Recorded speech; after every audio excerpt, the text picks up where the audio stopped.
Administration, or do they need to get on board for change to happen? And so, where will we see the country going in its current state? Gerald Celente is from Trends Research and has some insight on that. Mr. Celente, thanks for joining us. It's been a while. You and I have done interviews in the past. In the past, I was like, boy, he's going to alarm us. But what do you think? I mean, where are we headed? What's your crystal ball say?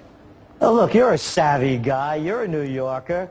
Are those homeless people that are popping up everywhere an illusion, a mirage? You know, when people lose everything and they have nothing left to lose, they lose it. And you're going to start seeing crime rise. You know, I heard what Doug had to say. It's more about, you know, reining in lending or this election. I mean, you know, who are they going to vote for? You know, the Bananos or the Gambinos? There's not going to be any real change in this country. Let me tell you something, Mr. Celente. We've had dumpster divers on the show in the last couple of days. We've had people going into garbage cans, trash cans, dumpsters, looking for cans and bottles to turn in to make ends meet. We found a phenomenon called freegans, people who are choosing to do this instead of, you know, finding jobs and whatnot. These are unprecedented times. Are they going to get worse or better from here? They're getting worse considering the direction. It's not only about cutting spending, it's about creating jobs. Look, you know the data. You're really a smart guy. $13 trillion lent, spent, and guaranteed since TARP. You see any green shoots?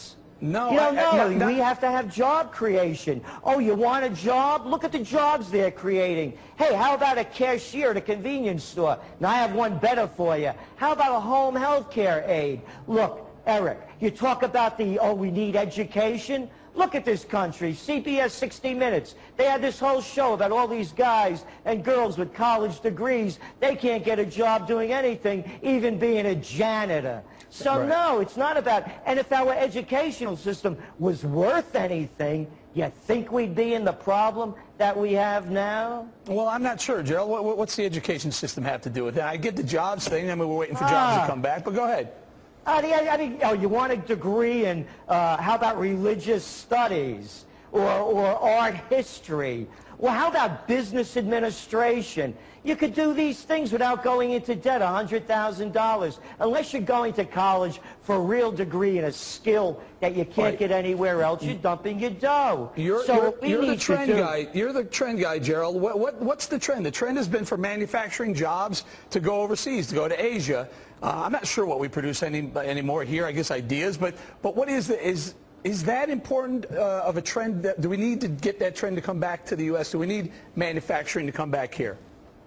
If manufacturing doesn't come back to America, America's shot. They sold us the line of being this great service sector society. We went from a nation of merchants, craftspeople, artisans, mom and pop merchants, the whole thing, to now again cashiers and clerks. They sold the country out. Not only that, Eric, first they sold our, you know, cheap labor and they got it manufactured. Now they're selling our brain power. And the Americans have the best innovative skills of anybody in the world, but the government from state up to federal is killing the innovative spirit by squeezing the little people, whether it's knocking that little kid off in Oregon for selling lemonade because she didn't have a license, or anybody else that's an entrepreneur, that the state comes down to break them at every level while they're giving the big guys all the breaks. All right, so